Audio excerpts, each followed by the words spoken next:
Matsue, a small city in Shimane Prefecture, famous for its association with Izumo Shrine.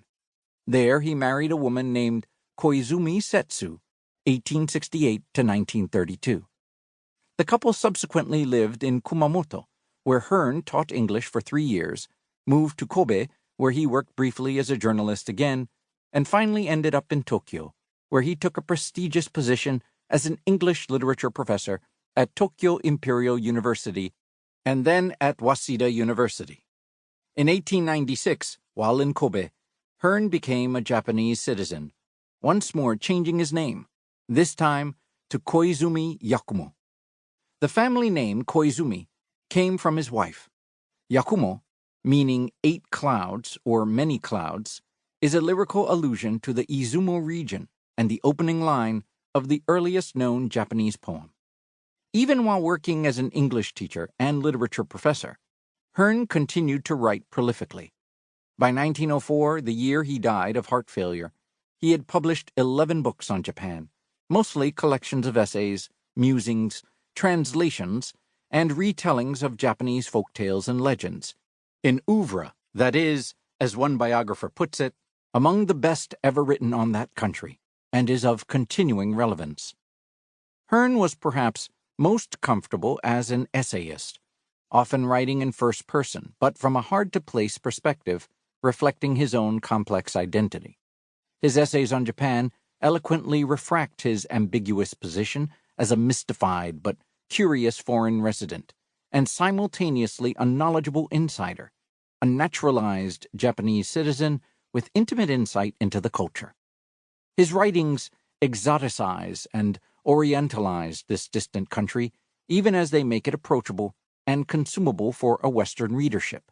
This role as a mediator between different worlds was recognized during his lifetime.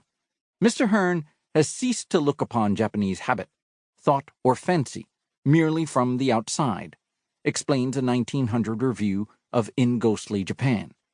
He sees them that way indeed, but he sees them also from the point of view of the Japanese. In this regard, a striking characteristic of Hearn's essays is the way he peppers them with Japanese words, often without translation or explanation.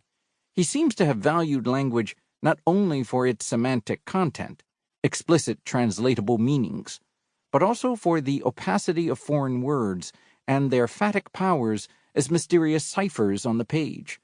The effect is to make people feel in the know, while at the same preserving the magical potential of the foreign.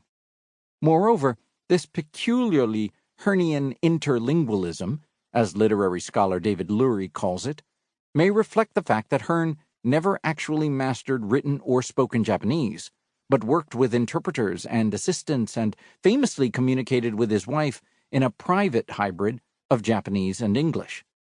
It is all the more remarkable, then, that he is able to present aspects of Japanese culture with depth and insight that have made many of his works canonical reading in Japan, still available in Japanese translation more than a century after they were first published in English.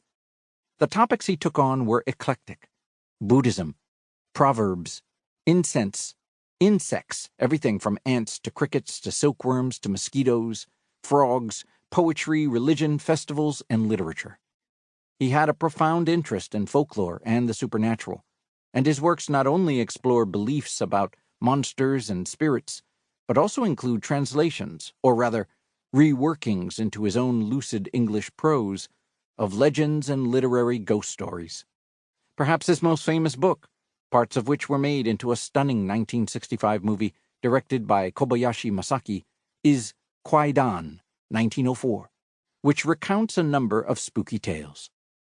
In Ghostly Japan was published in 1899, and in many ways reflects Hearn's fascination not only with the otherworldly, but also with those vague, unclassifiable things that haunt everyday life, hinting at something hidden and transcendent.